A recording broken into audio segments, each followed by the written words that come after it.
Petiana di buso kwa buaka inama o aya agatula di buso kwa buaka inama o aya o tu a buaka takete ba buaka na ko ba sani na tasanye kwa yio. Des images retraçant toute sa vie affichaient un témoignage d'une vie pleine et entière. La famille, la foi chrétienne, la vie syndicale, la vie associative et les hautes charges exercées par le président Henri Konan Bédié. Que de mémorables souvenirs encore vivaces dans les cœurs et les esprits de toutes ces personnes marquées par le deuil et le chagrin. Elle est là, la grande douleur, même muette, de la disparition du président Henri Konan Bédié. Le mardi 20 mai 2024 a constitué la 3e et dernière journée des présentations des condoléances à la résidence de feu Henri Konan Bédié. Madame Henriette Konan Bédié et les familles Bédié et Kwazan ont bénéficié du soutien, de la présence rassurante et réconfortante du président du PDCI-RDA, le ministre Cheikh Tidiane Thiam, et d'une importante délégation de la haute direction du PDCI-RDA. Les leaders de partis politiques, dont le président Laurent Gbagbo, le président Pascal Affi-N'Guessan, les ministres Kouadio Konan Bertin, Dika Kabé et Charles Blé Goudé et leurs délégations, quelques grandes et illustres familles, amis et alliés, des présidents d'institutions de la République de Côte d'Ivoire, le corps diplomatique, les ambassadeurs de l'Union européenne accrédités en Côte d'Ivoire, l'association des épouses des ambassadeurs accrédités en Côte d'Ivoire, les structures spécialisées du PDCI-RDA, JFPDCI, UFPDCI, des leaders d'associations et acteurs de la société civile sont tous venus exprimer leur compassion et marquer leur solidarité à veuve Henriette Konan Bédié et aux enfants Bédié. Durant ces 3 jours de présentation des condoléances, veuve Henriette Konan Bédié, Lucette, Jean-Luc, Isabelle et Patrick, dignes dans la douleur, ont reçu le réconfort de la nation ivoirienne dans toute sa composante. Le programme des obsèques se poursuit jusqu'au samedi 2 juin 2024 où l'inhumation du président Henri Konan Bédié se fera à Daoukro dans la plus stricte intimité familiale.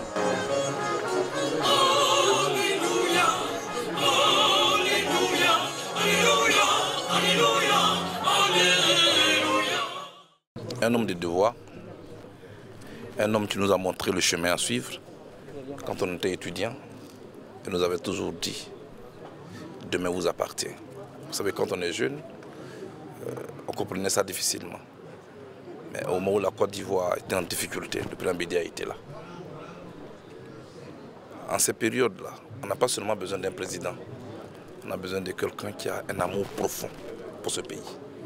Qui, quand il faut décider pour le pays, n'hésite pas.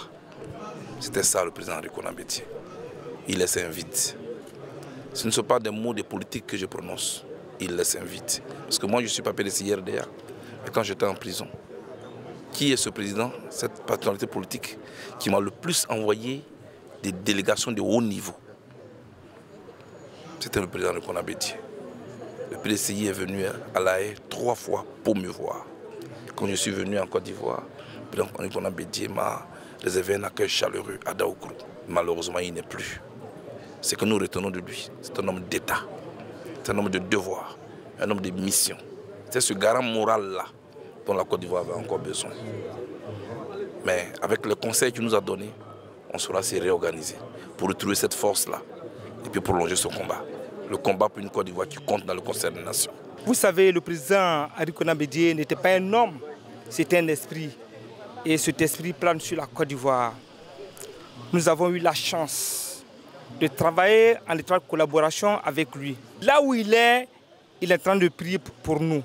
Là où il est, le Seigneur, le maître du temps, lui a déjà accordé une place dans son royaume. Nous demandons aux Ivoiriens, quel que soit leur endroit, quel que soit là où il se trouve, de prier afin que son âme puisse se reposer en paix.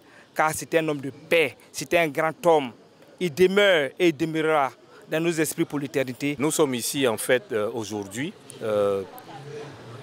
pour honorer notre président. Nous avons déjà fait les funérailles à New York et nous avons décidé d'être ici physiquement, encore une fois de plus, pour l'accompagner à sa dernière demeure. Le président Bédié est un homme de paix.